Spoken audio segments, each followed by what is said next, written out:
You will not believe what happens to the girl at the end. Make sure to like and subscribe so we can continue writing stories like this one. I would love to hear your thoughts in the comments below. The Wrong Turn at Willow Creek.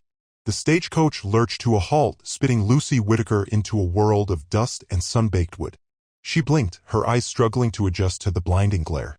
The air hung thick with the scent of sagebrush and something acrid like burnt coffee. This was it? Meadow Creek? The sign above the depot, hammered together from rough planks, read Dusty Gulch. Dusty Gulch? Lucy rummaged in her reticule, pulling out the crisp letter from Reverend Theodore detailing her arrival. Meadow Creek was clearly stated, the ink a stark black against the creamy paper. Her stomach clenched. A mistake. It had to be a mistake. The stagecoach driver, a wiry man with eyes perpetually squinting, tossed her trunk onto the parched earth with a grunt. End of the line, miss. He flicked the reins, the horses eager to move on, leaving Lucy standing alone in the swirling dust. A scattering of buildings huddled around the depot, looking like they might crumble at the slightest provocation. A saloon with a swinging door, a general store with faded lettering, and a blacksmith shop where a lone figure hammered rhythmically at a piece of metal. No church. No Meadows. She gathered her courage, smoothing down the wrinkles in her travel-worn dress. Taking a deep breath, Lucy approached the nearest building, the general store. A bell tinkled faintly as she pushed open the door, releasing a wave of musty air and the scent of dried beans and something faintly medicinal. Behind the counter, a woman with a face etched with the harsh lines of the desert stared at her, her expression a mixture of surprise and suspicion. Help you, miss? Yes, I believe there's been a mistake, Lucy said, her voice trembling slightly. I was supposed to arrive in Meadow Creek. The woman's eyebrows shot up. Meadow Creek? Honey, you're a good 50 miles off. This here's Dusty Gulch. 50 miles. The words echoed in Lucy's head, a dull thud of disappointment. But the stagecoach, I had a letter. She fumbled for the letter again, offering it to the woman. The woman took the letter, her eyes scanning the words slowly. Well, I'll be, she muttered. Says right here, Meadow Creek. Driver must have been half-blind or just plain ornery. She handed the letter back to Lucy. Don't get many folks coming through here on purpose, let alone expecting a town with meadows. A small crowd had begun to gather, drawn by the unusual sight of a woman in a traveling dress. Faces peered from doorways, eyes narrowed with curiosity. A grizzled old man with a shotgun slung over his shoulder leaned against the saloon, watching her with undisguised interest. Who's the fancy lady, Martha? He called out to the storekeeper. Says she's looking for Meadow Creek, Jedediah, Martha replied, her voice carrying across the dusty street. A ripple of murmurs spread through the crowd. A fancy lady in Dusty Gulch? It was a concept foreign to their experience. Lucy felt her cheeks burning under their scrutiny. She was an anomaly, a splash of color in a monochrome world. Is there another stagecoach that goes to Meadow Creek? She asked, her voice barely above a whisper. Martha shook her head. Not till next week. And that one's coming from the other direction. Next week? Lucy's heart sank. A week stranded in this place. She had so little money left, barely enough to sustain her. And the thought of facing these wary, judging eyes for 7 long days. The blacksmith, a burly man with soot-stained hands, stepped forward, wiping his brow with a rag. What brings you to Meadow Creek, miss? You got family there. Lucy hesitated. Telling them the truth felt too vulnerable, too exposed. I was invited, she said, choosing her words carefully. Invited? Huh? Jedediah chuckled, a dry, rasping sound. Don't get many invites round these parts. Unless you're talking about an invitation to a hanjin. Lucy swallowed hard, trying to ignore the unsettling comment. She realized then that she was truly alone, adrift in a sea of unfamiliar faces. The hope that had sustained her during the long journey began to dwindle, replaced by a cold knot of fear. What was she going to do? Well, Miss, Martha said, breaking the silence. You can't stay out here in the dust. I got a spare room above the store. It ain't fancy, but it's got a roof and a bed. $5 a night. $5. Lucy did a quick calculation in her head. It would leave her with barely anything. But she had no choice. I'll take it, she said, her voice barely audible. As Martha led her inside the store, Lucy glanced back at the small crowd. Their faces were still turned towards her, their expressions unreadable. She was an outsider, a puzzle they couldn't quite solve. And as she climbed the creaking stairs to the spare room, Lucy knew that her arrival in Dusty Gulch was just the beginning of a very long and uncertain journey. Echoes of letters passed. Dust devils pirouette down Dusty Gulch's main thoroughfare, an ironic welcome for a woman so obviously misplaced. From the dim shelter of the general store's porch, Elias Quinn's gaze caught on her. The pale cerulean of her dress was jarring against the landscape's somber palette of browns and grays. She seemed adrift, a lone buttercup in a field of sagebrush. Then she turned, the harsh afternoon sun striking her face, and his breath snagged. It was her. It had to be. The gentle slope of her cheek, the way sunlight transmuted her hair to threads of gold, details etched in his memory not from shared experience but from a time-worn photograph sequestered at the ranch. Lucy. He hadn't looked at that photo in ages. The fragile hope it embodied was too easily shattered. He recalled the bitter taste of defeat after the bidding, the cold formality of the letter informing him Miss Lucy Whittaker had chosen another, a wealthier rancher from Meadow Creek. The embers of her correspondence had warmed him at night, but he extinguished all that remained of them. A final closure, he had believed. Now here she stood, in Dusty Gulch, far from Meadow Creek, distant from the man who'd won her. Theirs had been a courtship of letters, a delicate exchange of sentiments across miles. Into those missives he had poured out unspoken thoughts, revealing a side of himself seldom seen. He'd painted word pictures of the land, the boundless skies, the austere beauty of his ranch. He'd confessed ambitions, insecurities, the deep-seated longing for companionship. And she had responded in kind. Her letters, bright with intelligence and laced with grace, depicted a spirited woman yearning for a life beyond her provincial existence. He'd been ensnared by her words, captivated as if by a siren's call. An uncommon connection, a sense of belonging had stirred within him. A foolish illusion, perhaps, built on ink and imagination. Yet, the feeling lingered. He could still visualize her handwriting, canted slightly as if impatient to begin. He could almost inhale the subtle perfume of lavender that had infused the pages, a fleeting fragrance that had haunted his senses. He could almost see the tiny, pressed flower she'd sent in one letter, a forget-me-not, its azure petals a vivid contrast against the parchment. He still kept that flower, tucked away with the photograph, a silent relic of a dream unrealized. Now that very dream stood before him, disoriented and alone in a town that was not her destination. He saw the stage driver gesture toward the rundown hotel, his words carried off by the wind. She wavered, her shoulders drooping ever so slightly, a tableau of despondency almost too heavy to witness. He could simply turn away. Feign ignorance. Allow her to believe she was utterly abandoned in this desolate place. He could shield himself from the inevitable pain. She had, after all, made her choice. He'd been defeated. But the echoes of her letters, the resonance of her voice in his mind, held him fast. He recalled her writing of her profound desire for a home, for a sense of belonging. And a conviction, startling in its intensity, seized him. He couldn't forsake her. He levered himself from the porch, the aged wood groaning in protest. Adjusting his hat, he drew a shadow across his features. Drawing a breath, he tasted the arid desert air. The time had come for an introduction. A second one. A whispered hope. The telegram rattled against the porch, a dry, unwelcome messenger nudging Elias's boots. Jebediah usually yelled announcements across the square, but not this time. Avoided eye contact, he merely thrust the yellow slip at Elias, muttering about needing a refill. Elias unfolded it, coarse fingers fumbling with the crackling paper. Sunlight glared, blurring the words into a dancing haze. Whittaker arrived, Dusty Gulch. Unclaimed. A sharp intake of air. Lucy. So close. No longer a distant dream nourished by lamplight, but a tangible possibility. Adrift. He'd been outbid, the prize going to some mining baron in Nevada's forgotten corner. He conceded himself to another season of dust devils and cattle cries. He'd even stopped indulging in her letters, the elegant penmanship a stark reminder of his defeat. Yet now, he surveyed his sprawling ranch, the immense sky pressing down on the arid land. The empty rocking chair haunted him, as did the dormant fireplace during winter's grip and the echoing quiet of the house. Could he dare to dream again? Could he actually envision Lucy, her gentle nature and captivating stories, filling that aching void? He imagined her disembarking the stage, bewildered by the stark terrain and the weathered faces of its inhabitants. Dusty Gulch wasn't known for kindness, especially towards strangers. A woman alone. His gut twisted. He couldn't bear the thought of her being coerced, pressured into a life she hadn't chosen. He refused to let her be reduced to a mere object of exchange. Retreating into the house, telegram still in hand, he sought clarity. A splash of cold water jolted his mind from its stupor. He couldn't simply ride into Dusty Gulch and assert his claim. That was the impulsive man he used to be, fueled by loneliness, seeing Lucy as a trophy. Not anymore. He needed to extend an invitation, a genuine choice. The chance for her to see him, Elias Quinn, not as the rancher who'd lost an auction, but as the man who poured his soul into those letters revealing his hopes and aspirations. The man who might be falling for her despite their never having met.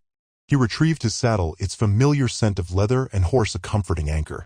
Checking the cinch, tightening the straps, his hands moved with well-honed precision. He grabbed his rifle out of pure reflex, he wouldn't need it. He was riding to offer solace, not intimidation. As he mounted Paint, his Appaloosa, a nascent feeling stirred within him, hope. A fragile whisper suggesting that fate hadn't entirely deserted him.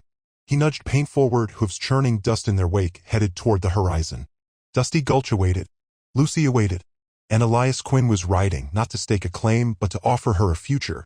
The desert loomed, vast and unforgiving, yet for the first time in what felt like forever, it didn't feel quite so desolate. Dust and doubt. The dust swirled around Lucy's ankles, a gritty caress that felt anything but welcoming. Dusty Gulch was a far cry from the idyllic pictures she'd painted in her mind, fueled by the yearning for a fresh start. The sun beat down mercilessly, baking the wooden buildings and reflecting off the dusty street in blinding flashes. She clutched her worn carpetbag tighter, its contents her only connection to a life she desperately hoped to leave behind. A chorus of coughs and furtive glances followed her progress down Main Street. Men paused in their conversations, their gazes lingering on her with a mixture of curiosity and suspicion.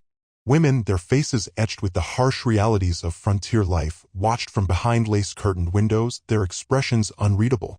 Lucy felt like an insect pinned beneath a microscope, every flaw magnified, every insecurity laid bare. She stopped outside the saloon, the swinging doors momentarily obscuring the dimly lit interior. A wave of raucous laughter and the clinking of glasses spilled out, momentarily drowning out the gnawing anxiety in her stomach. Taking a deep breath, she pushed through the doors, the scent of stale beer and sawdust hitting her like a wall. The noise level dropped perceptibly as she entered. All eyes were on her, assessing, judging. A burly man with a handlebar mustache leaned against the bar, his gaze particularly unnerving. He spat a stream of tobacco juice into a nearby spittoon, the sound echoing in the sudden silence. "Well, now," he drawled, his voice thick with disdain. "What have we here? A lost lamb strayed into the lion's den." Lucy swallowed hard, her throat suddenly dry. I'm looking for work," she managed, her voice barely a whisper. A ripple of amusement ran through the crowd.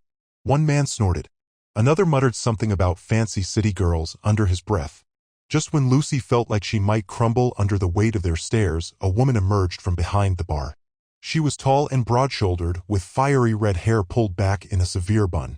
Her eyes, though, were surprisingly kind, a stark contrast to the hardened expression on her face. "That's enough, boys," she said, her voice sharp and commanding. The men shifted uncomfortably, their bravado suddenly diminished. "Leave the girl alone."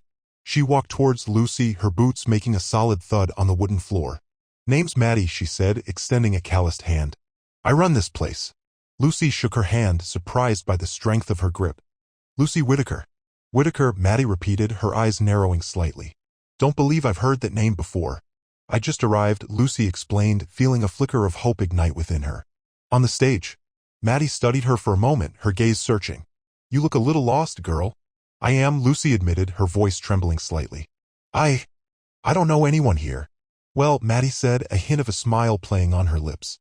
"You know me now. Come on, let's get you something to drink. And then maybe we can figure out what you're doing in Dusty Gulch." She led Lucy to a small table in a corner, away from the prying eyes of the other patrons. As Maddie poured her a glass of water, Lucy finally allowed herself to breathe, the tension slowly draining from her shoulders. "Thank you," she said, her voice thick with emotion. "I don't know what I would have done if you hadn't intervened." Maddie shrugged.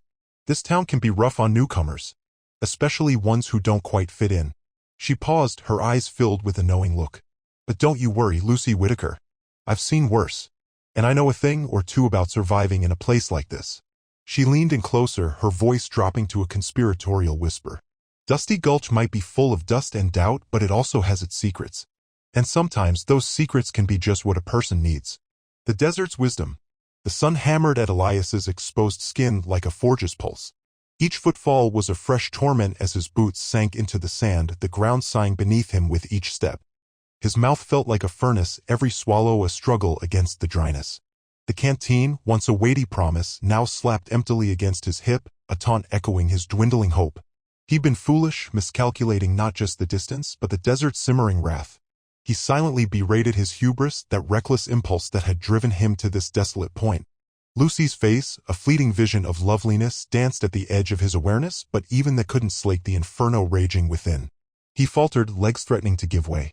He scrabbled at the shifting grains, seeking purchase where there was none, only the vast, merciless expanse and the blinding glare of the sky above.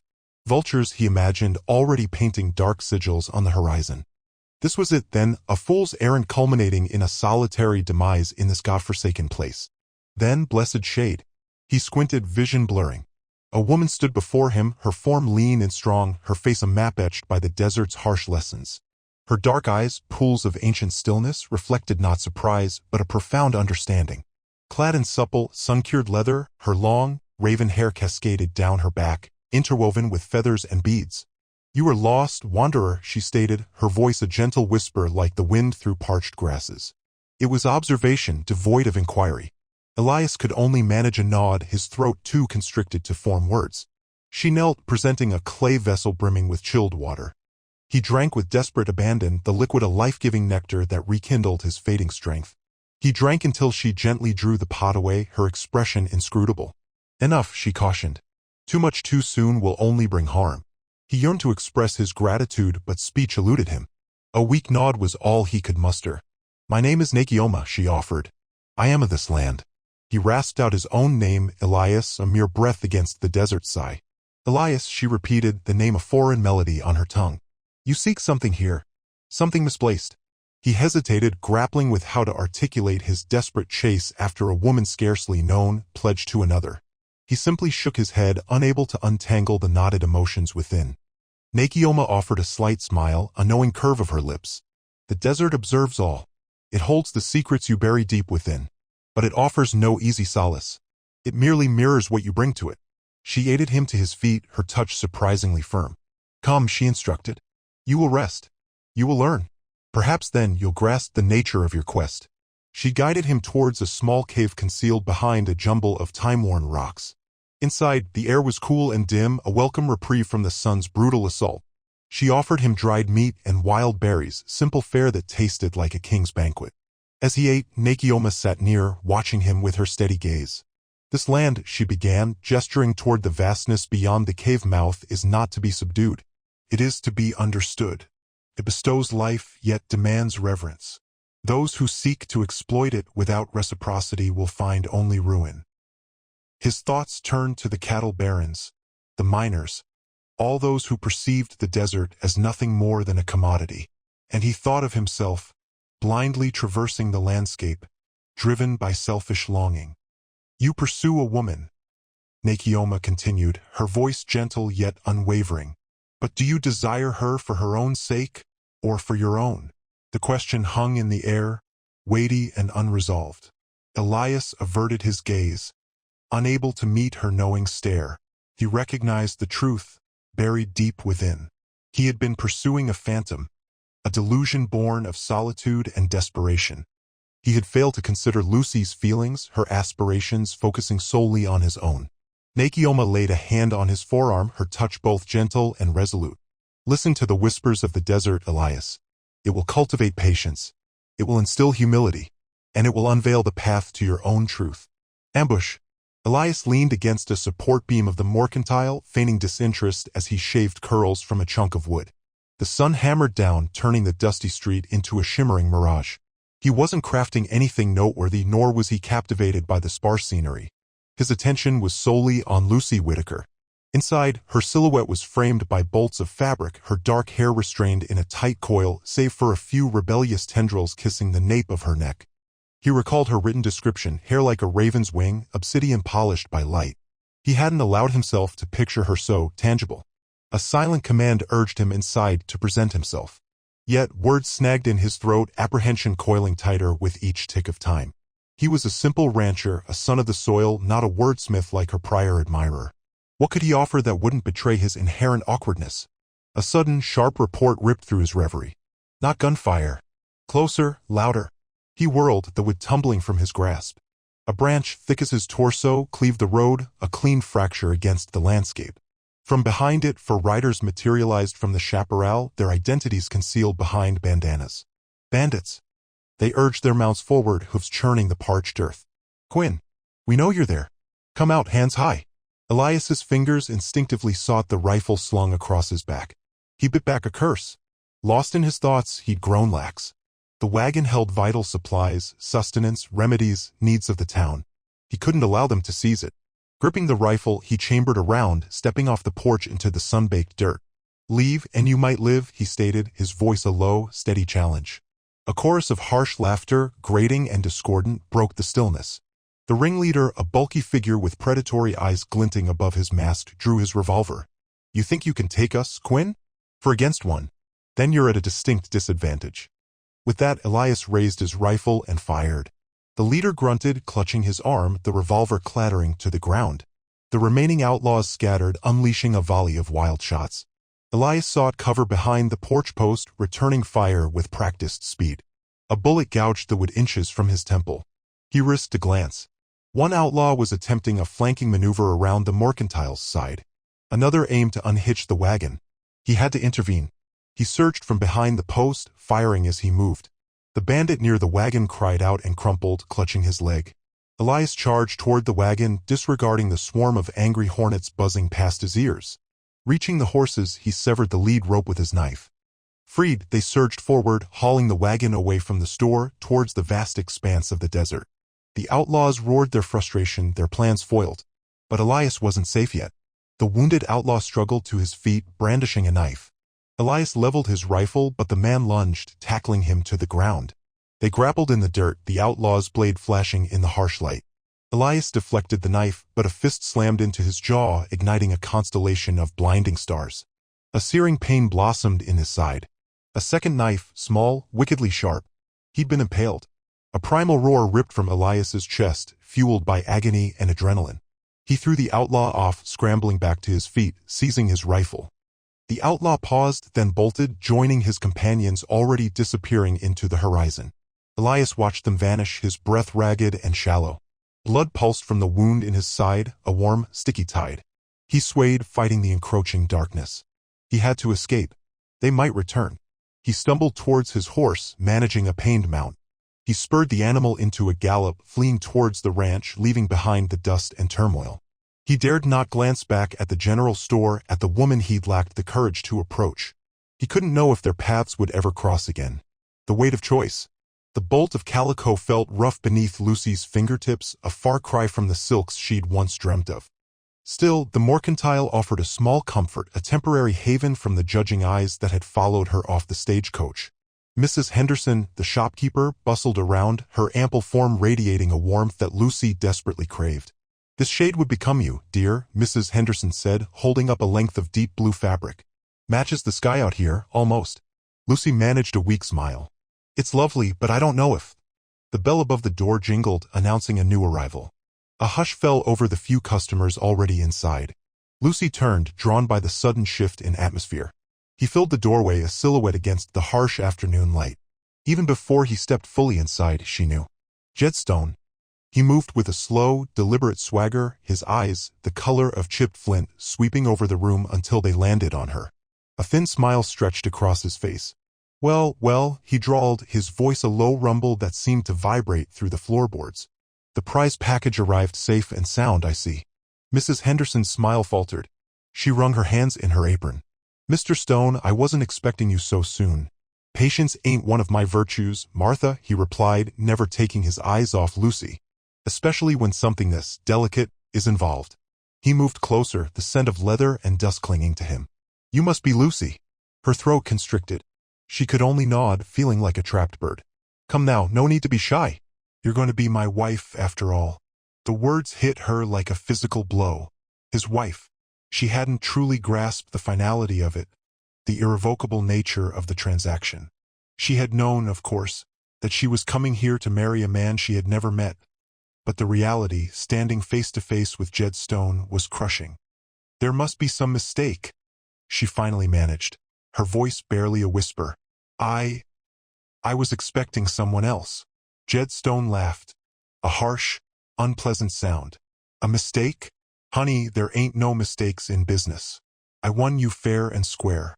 Paid good money for the privilege." He reached out, his calloused fingers brushing against her cheek. She flinched, recoiling from his touch. "You'll get used to it." Mrs. Henderson cleared her throat. "Mr. Stone, perhaps we should discuss this in private." "Nothing to discuss, Martha. Lucy here is coming home with me. I've got a place all ready. Plenty of room for a family." He emphasized the last word, his eyes glinting with something that made her skin crawl. The ride to his ranch was a blur of dust and despair. The landscape stretched out, unforgiving and desolate, mirroring the emptiness that was growing inside her. She pictured Elias's letters tucked safely away in her satchel. The words he'd penned about finding beauty in the harshness of the land, about building a life together, a partnership of equals. The warmth that had bloomed in her chest as she read them seemed a lifetime ago. Now she was bound to Jed Stone, a man who saw her as a possession, a prize to be won, a means to an end. He spoke little during the ride, his silence more oppressive than any words he could have uttered. She imagined Elias, his gentle eyes, his thoughtful words. He'd spoken of shared dreams, of building a home filled with laughter and understanding. Jed offered security, a roof over her head, food on the table. But at what cost? Was a comfortable prison any better than a gilded cage? The ranch house loomed in the distance, a stark, imposing structure against the setting sun. As they drew closer, Lucy felt a cold dread settle in her stomach. This was it. Her new life. A life chosen not by her heart, but by the cold, calculating logic of a man who saw her as nothing more than a debt paid. The weight of that choice, or rather the lack of it, threatened to suffocate her. A heart outbids gold. Dusty Gulch more than lived up to its desolate reputation. A gritty haze veiled the street, churned up by a wind that howled through the town's flimsy facades. Elias Quinn checked his reins at the town's edge, his mount edgy beneath him. Each breath was a painful reminder of his journey, a physical echo of the hollowness inside him. He pushed himself relentlessly, ignoring the throbbing in his ribs, fueled by one fragile hope. He spotted her immediately. The mercantile's broad window framed a woman arranging fabrics, her hair a cascade of sunshine. Lucy. Though he'd only known her from a faded photograph tucked into her letters, recognition struck him instantly. The picture hadn't hinted at the graceful line of her throat, or the way the afternoon sun gilded the delicate strands of her hair. A wave of remorse washed over Elias. He should have stayed away, accepted his defeat at the auction. Yet, the thought of her imprisoned in this life had been a constant, smoldering ache. He dismounted, his joints protesting, and secured his horse to the hitching post. Across the street, Jed Stone lounged against the saloon's weathered planks. A brute of a man, his face a roadmap of hard living, a cigar clamped between his teeth. His gaze, sharp and possessive, pinned Elias. Ignoring him, Elias concentrated on his purpose. The bell above the mercantile door chimed, announcing his presence. Lucy looked up, startled. Her blue eyes widened, a flicker of surprise perhaps quickly masked by a polite, almost brittle composure. "May I help you, sir?" she inquired, her voice soft, yet trembling slightly. "I need to talk to you, Lucy," Elias rasped, his voice raw from the long ride. Before she could answer, Jed Stone filled the doorway, casting a long shadow. "She's occupied, Quinn. You've no business here." Elias pivoted to face him. "My business is with Lucy, Stone. Yours is irrelevant." "She's my wife," Jed ground out, his hand instinctively hovering near his sidearm. "Or your possession?" Elias countered, his voice a low rumble. He straightened despite the lancing pain, meeting Stone's glare. "A real marriage is built on understanding, on shared aspirations, on genuine affection. Not on a transaction." Jed took a menacing step forward, fists tightening. "You're courting trouble, Quinn. I'm offering a choice, Stone. Something conspicuously absent here." Turning back to Lucy, Elias's eyes pleaded with her.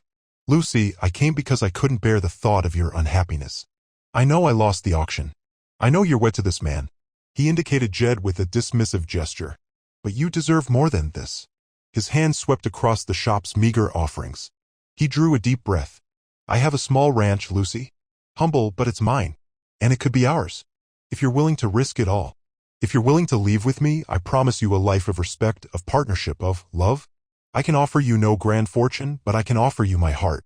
He held her gaze, hoping she'd glimpse the truth within his words. The silence stretched, a taut wire vibrating with unspoken emotions, broken only by the distant hoofbeats of a passing horse. Jed shifted, impatience etched on his face, his gaze bouncing between Lucy and Elias. He opened his mouth to protest, but Lucy silenced him with a raised hand. her eyes, glistening with unshed tears, fixed on Elias. "Give me a moment," she whispered, her voice barely there. "Please." Beyond Dusty Gulch, the mercantile bell chimed, announcing Jed Stone's boisterous arrival. He sauntered in, the metallic rasp of his spurs scoring the floorboards, his self-importance inflating the cramped space. Behind the counter, Lucy felt a familiar trepidation coil in her gut. Jed's expression was one of ingrained entitlement, like the world was his personal playground. "Lucy," he began, his voice a gravelly drawl, "time to nail down that wedding date. The house is spruced up and the townsfolk are itching for a shindig." Lucy's throat constricted. "Jed, there's something I need to say." Before she could speak, another figure filled the doorway, framed by the blazing afternoon light. Elias Quinn. His stance was firm, eyes locked onto Lucy, a silent entreaty in their depths. Jed's gaze hardened, his hand twitching towards the revolver at his side. "Quinn," he snarled, "what brings you here?" Ignoring Jed, Elias's focus remained unwavering. "Lucy, I'm here to offer you something. Something long overdue." He closed the distance between them, his voice resonant and calm. "Come with me. Let's build a life on genuine affection, not just obligation." The air thickened with anticipation. Every pair of eyes within the store, Maddie's included, bounced between the three figures. Lucy's pulse hammered. This was the crux of it all. Comfort and a preordained path with Jed, or the uncertain yet infinitely brighter trail with Elias. She observed Jed, seeing the proprietary gleam in his eyes, the assumption of ownership. Then she met Elias's gaze, finding sincere warmth, profound respect, the promise of intertwined futures. "Jed," she stated, her voice wavering slightly, "I can't. I simply cannot marry you." Jed's features twisted into a mask of fury. "You thankless?" He lunged towards her, but Elias moved with surprising speed, interposing himself. "She's made her decision, Stone," Elias declared, his tone resolute. "I advise you to respect that." Jed shot them both a venomous glare, then spat on the worn planks. "You'll both live to rue this day." He spun on his heel and slammed out, the bell a discordant shriek in his wake. A collective exhalation rippled through the store. Lucy felt a wave of liberation surge through her, hot on the heels of the departing anxiety. She faced Elias, a genuine smile gracing her lips. "I'm ready," she affirmed. "Let's leave." The ensuing hour was a blur of hasty farewells. Maddie embraced Lucy fiercely, tears welling in her eyes. "Be happy, child," she choked out. "You truly deserve it." A small contingent of townsfolk, those who had extended Lucy a measure of kindness, gathered to bid them farewell. A few offered hesitant waves, others murmured words of encouragement. Even Silas, the blacksmith renowned for his gruff demeanor, offered a fleeting smile. Elias assisted Lucy onto his horse, then swung up behind her. He regarded her, his gaze brimming with tenderness. "Ready for a new chapter?" Lucy laughed, a sound of pure, unadulterated joy. "More than ready." With a final gesture to the shrinking crowd, Elias spurred the horse forward. They departed Dusty Gulch, abandoning the dust and disillusionment in their wake. The sun blazed upon their backs, yet the air tasted crisp and invigorating. Reaching the crest of the hill overlooking the town, Lucy glanced back one last time. Dusty Gulch, with its empty promises and restrictive expectations, dwindled into insignificance. She pivoted forward, confronting the expansive, untamed landscape that stretched before them. The wind whipped through her hair, carrying the invigorating perfume of sage and unbounded freedom. She leaned against Elias, feeling his unwavering strength and comforting warmth envelop her. The steady cadence of the horse's hooves resonated like a heartbeat, a pledge of a fresh start. As they journeyed further from Dusty Gulch, Lucy experienced a newfound sense of liberation. The past was relegated to history, the future a blank canvas. And for the first time in what felt like an eternity, Lucy Whittaker felt profoundly hopeful.